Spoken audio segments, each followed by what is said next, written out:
Welcome to Templeway Online. So this is episode 1 of a brand new series called Exodus. And we're going to be looking at this story over the next few weeks as we celebrate Black Future Month here at Templeway. Have you ever wondered how people end up enslaved? Have you ever wondered how people end up being oppressed? Have you ever wondered how some people decide that oppressing others is a good idea? Have you ever wondered how we end up in situations where one group of people are pitted against another group of people, leading to one group of people victimizing and oppressing another group of people? It's okay, you can nod, I can see you. Good, you have wondered. Well, it's funny you should wonder that. In Exodus, a book in the Bible, we see how the Hebrew people became enslaved to the Egyptians. Now it's really, really fascinating because it wasn't always like that. You see, at first, in Exodus chapter 1, we learn of how the Hebrew people and the Egyptians were living harmoniously together. In fact, the only reason the Hebrew people ended up in Egypt was because of a strange turn of events. You see, the interesting thing about Egypt is this.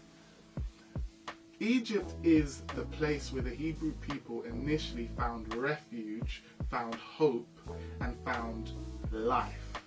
You see, a famine had come across the whole land, and the only way the Hebrew people were going to survive is by going to Egypt, who had plenty of food.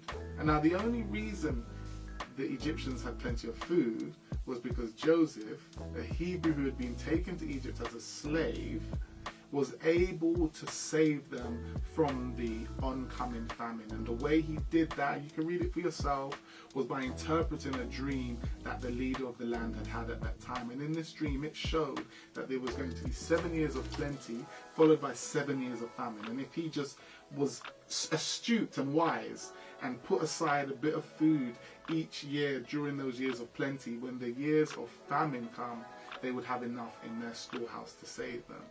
And so because of Joseph's ingenuity, because of his astuteness, because of his interpretation, not only did the Egyptians survive, but so did his family, who moved and migrated to Egypt when the famine was bad in the whole land. But things take a negative turn when the Egyptian nation begin to think differently about the Hebrews who lived amongst them. You see, the text tells us that the Pharaoh who was in the land initially, when Joseph and his family moved to the land, he dies and a new Pharaoh comes. And what happens with the new Pharaoh is they begin to retell the story. You see, one of the powerful and dangerous things that happens when we change the history, when we change stories from the past, is that we retell them in ways that justify the actions that we're taking in the present. And so this is what happens in the land of Egypt. This new Pharaoh comes along, and rather than remembering the story of old, remembering how Joseph has actually saved them from famine and death, by forgetting that the Hebrew nation had lived peacefully amongst them, by forgetting or retelling the narrative of the past, it led to a retelling, a falsehood, a fake news account of what happened, and instead these people started to be looked at negatively. Not only did they begin to retell the past, they cast a vision for the future which was inaccurate. You see, this new Pharaoh in the land, he comes and he says, look, we need to deal with these Hebrew people because they are growing in number, they are growing in power and in might. And he said that if this is left unchecked, they would become even mightier than the Egyptians. They will try to overthrow the Egyptians, and they will effectively try to rule in Egypt. And so what we have here is not only a retelling of the history, but a diagnosis or a prognosis of the future, which is really only founded in fear. And so now we're starting to get this perfect storm appear in Egypt. The truth about the history is being retold. The prognosis for the future is a fearful one founded in fear. And so now the Egyptian people are hyped up into a situation where they are going to have to do something about the impending doom that is going to befall them. And so they decide to oppress the Hebrew people. They decide to enslave the Hebrew people. They decided to to appoint taskmasters over them and to force them into labor.